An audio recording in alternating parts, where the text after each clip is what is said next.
কারা কারা আছো কান নাক ফোটাতে প্রচণ্ড পরিমাণে ভয় পাও, সেরকমই একটা ভিডিও নিয়ে আজকে চলে এসেছি। আর আমার মেয়েকে ফার্স্ট টাইম এরকম 5 বছরের কান ফোটাতে গেছিলাম, আর সেটাই তোমাদের সাথে শেয়ার করব। আর দেখো প্রথম ও প্রচণ্ড ভয় পাচ্ছিল।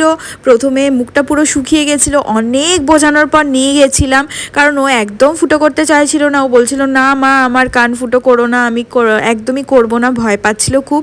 তো বুঝিয়ে সুঝিয়ে ওকে পার্লারে নিয়ে গেছি। আর তারপরে ভিডিওটা করছি, ওর রিয়াকশানটা তোমাদেরকে দেখাবো কীরকম মুখটা হয়ে গেছিলো। তো যাই হোক, আমারও ভীষণ টেনশন হচ্ছিল যে ও কি করবে যখন ফোটাটা হবে। তো ওকে বলেছি যে লাগবে না, কিচ্ছু হবে না তোর, খুব একটা লাগে না, এরকম সব বলেছি। তো বলে টোলে তারপর ওকে মানে রাজি করিয়েছি কোনোভাবে। তো এখানে না ওকে পেন দিয়ে দাগ করছে, মানে কোনখানটা ফুটো করবে সেই দাগটা করছে। তো ও প্রচণ্ড ভয় পাচ্ছিল, আর আমি তারপর দেখিয়ে দিলাম যে এই জায়গাটা করুন, এই জায়গাটাও ঠিক আছে। তো তার সব থেকে বড় কথা, ওর থেকে বেশি টেনশন আমার হচ্ছিল যে ও কিভাবে নেবে, আর যখন ওকে ফুটো করবে তখন ও চিৎকার করবে কিনা, বা রিয়াকশানটা কী হবে, কারণ ও ইঞ্জেকশন নিতেও প্রচণ্ড পরিমাণে ভয় পায়। ও প্রচণ্ড ভীতু একটা মেয়ে। তো সেই জন্য ওকে কোনোভাবে রাজি করিয়েছি, যে কিছুতেই ও যাচ্ছিল না।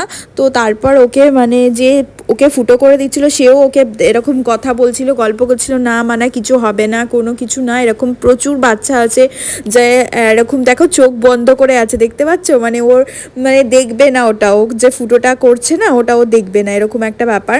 তো ওকে খুব বোঝানো হচ্ছিল। তো এবার দেখো রিয়াকশানটা, আমি আর মুখে বলবো না, তোমরা জাস্ট নিজেই দেখে নাও যে ও কি করবে, সেটা একবার দেখে নাও তোমরা।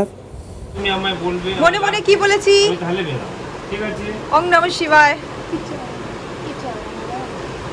আমাদের একদম শীত চর্চা করতে গেছে এই জন্য। ঠিক করে বসো, কিছু হবে না, কিছু হবে না।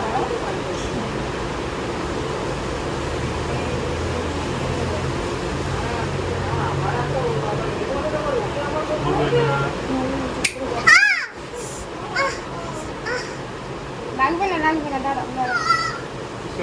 হয়ে গেল, হাত দেবেন না, হাত দেবেন না, হয়ে গেছে। তোর কান বেদানো হয়ে গেছে। দেখ কি সুন্দর লাগছে, দেখ কি সুন্দর লাগছে, দেখ দেখতে। তোর গয়নাই পরিয়ে দিয়েছি। কি সুন্দর লাগছে দেখ। হয়ে গেছে বাবা, হয়ে গেছে, হয়ে গেছে, হয়ে গেছে, হয়ে গেছে, হয়ে গেছে। ওই তো ওষুধটা দিই, আর লাগবে। লাগলো দেখো, চুই দেখ কি সুন্দর লাগছে, দেখ একটা কান দিয়ে দিয়ে। কাঁদে না, কাঁদে না, কোনো লজ্জা তো করে না। উপাস উপাস। মুনু আমার ব্যাগটা, কিছু হবে না, দাঁড়াও। দিদির হাতটা ধরো, দিদির হাতটা ধরো। কাঁদে না, কাঁদে না, কিছু হবে না রে, একবার তো লাগবে।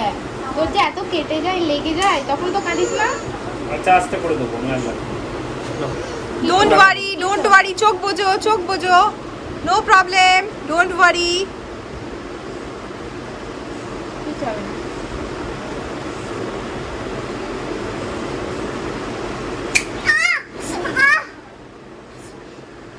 ব্যাস হয়ে গেল, হয়ে গেছে, আর কিছু করবো কিছু হবে না, তো কানে কি দিয়ে দেবে, দাঁড়াও দাঁড়াও দাঁড়াও। ব্যাস এবার একটু ওষুধ দিয়ে দেবে, ব্যাস হয়ে যাবে। ওষুধ দিয়ে দেবে, দাঁড়াও দাঁড়াও। এই তো হয়ে গেল, এই তো হয়ে গেল সোনার কান ফোটানো। আর কি আবার নাকটা হয়ে যাক তাহলে। না কাঁদছিস, বড়বেলায় উঠে দেখবি তো কাঁদছিল। এই জন্যই তো ভিডিওটা করে রাখা, ও বড়বেলায় দেখবে যে মাম আমাকে কান ফুটিয়েছিল, তাই তো। এই বয়সে, এখন বয়স হচ্ছে 6+, তুমি 16 বছর 16-এ যখন যাবে তখন দেখবে। হয়ে গেল, হয়ে গেছে, হয়ে গেছে। জ্বলছে। তারপর দেখো মামামের কান ফোটানোর পর আমিও নাক ফোটাতে বসে পড়েছি, কারণ আমার নাক নোজ পিন পরা ছিল, তো সেটা কোনোভাবে সামহাও বুঝে গেছে। তো যার জন্য আমি আবার নাক ফোটানোর জন্য বসে পড়েছি। আর মাম্মামকেও বোঝাচ্ছি, দেখো তুমি যেরকম কান ফুটো করেছো তোমার লেগেছে, সেরকম আমিও নাক ফুটো করছি তোমার সামনেই। তো সেই জন্য আমার আরও বেশি করে ফুটো করা, ওকে মনে সাহস জোগানোর জন্য। তো সেই জন্য আমি বসে পড়েছি। আর যদিও আমি 2-3 বার নাক ফুটো করেছি, আবার পড়েছি, আবার বুঝিয়ে দিয়েছি, এরকম ব্যাপার আমার। কারণ আমি নাক ফুটো করলেও না আমার নাকের নোজ পিন পরে থাকতে খুব প্রবলেম হয়। যখন আমি ফেসিয়াল করি বা যখন মুখ ধুই তখন বড্ড নাকে লেগে যায়, যার জন্য আমি নোজ পিনটা বারবারই খুলে রাখি। আমার নোজ পিন পরতে বিরাট কিছু ভালো লাগে না, সৌন্দর্যের জন্য অবশ্যই পরে থাকা দরকার, বাট আমার খুব একটা নোজ পিনে বিরাট কিছু নেই। তো যাই হোক, আমি ইচ্ছা হলো যে আরেকবার করে নিই, নোজ পিন পরবো, তো সেই জন্য করে নিচ্ছি। দেখো, আর আমারও একটুখানি লেগেছিল, চোখ দিয়ে জল বেরিয়ে গিয়েছিল। তো সত্যি বলছি, ও তো সেখানে বাচ্চা মেয়ে, ওর তো একটু ভয় লাগবেই। আর আমার মানে যেখানে আমি এতবার করে ফুটো করেছি, তারপরেও যখন ওরা মানে ফুটো করতে আসছিল আমার খুব ভয় ভয় লাগছিল, বুকটা ঢিপ ঢিপ ঢিপ ঢিপ করছিল, এরকম একটা ব্যাপার। আর নাকে একটু লেগেছে, কানে যতটা না লাগে তার থেকেও নাকে একটু বেশিই লাগে, তো সেরকম একটা ব্যাপার। তো যাই হোক, আমি নাক ফুটো করে নিলাম। আর তারপর আজকের ভিডিওটা আর বেশি বড় করলাম না। তো এখন আমরা বাড়ি যাব, আর বাড়ি গিয়ে তারপরে আমাদের বলেছিল হোমিওপ্যাথি কতগুলো ওষুধ দিয়েছিল, সেই ওষুধটা নেওয়ার পর সেইগুলো এই যে জাস্ট আমার হয়ে গেছে নাক ফুটো করা, দেখে নাও। তো যাই হোক, আমার চোখ দিয়ে জল বেরিয়ে গেছিলো, তো সেই হোমিওপ্যাথি ওষুধটা লাগাতে বলেছে, সেগুলো লাগাবো। তো চলো, আজকের ভিডিওটা এই পর্যন্তই, টাটা।